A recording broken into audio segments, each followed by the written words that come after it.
प्रस्तुत है एक ब्रिटिश लोक कथा, तीन सखियां। किसी जंगल में तीन सखियां रहती थीं, बतख, मुर्गी और हंसिनी। रोज शाम होते ही वे तीनों तालाब के किनारे पर मिलती और अपने सुख दुख की बातें साझा करती। उनका सबसे बड़ा दुख था उनका अपना शरीर। उन तीनों को अपने शरीर में कुछ न कुछ कमी लगती थी। बतख को अपने चपटे झिल्लीदार पंजों से शिकायत थी, मुर्गी को अपनी आवाज से परेशानी थी और हंसनी तो अपने शरीर के रों से परेशान थी। वे तीनों अपने इन दुखों का कारण विधाता को मानती थीं और इस वजह से हमेशा ईश्वर को कोसती रहती थीं। एक दिन ईश्वर उनसे मिले, उनकी बातें सुनी और मुस्कुराते हुए कहा कि वे सूरज निकलने से पहले पूर्व दिशा की ओर यदि आंखें मूंद कर अपनी इच्छाएं मांगेंगी तो वो पूरी हो जाएंगी। अगली सुबह तीनों ने ऐसा ही किया।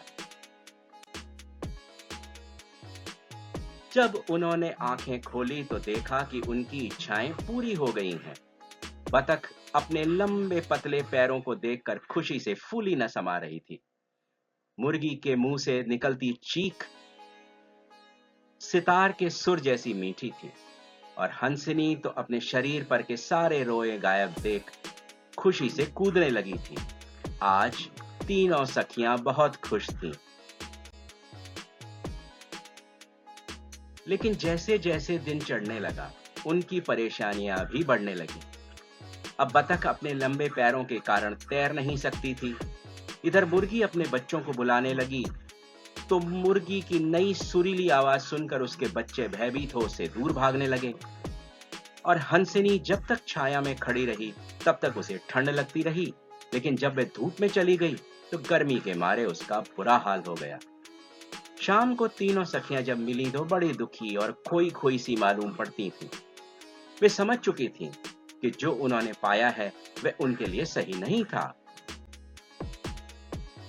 अगले दिन उन्होंने फिर से अपनी पुरानी दशा की कामना की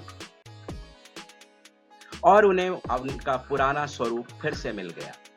बतख झिल्लीदार पंजे वाले पैर देखकर खुशी के मारे तालाब में कूद पड़ी।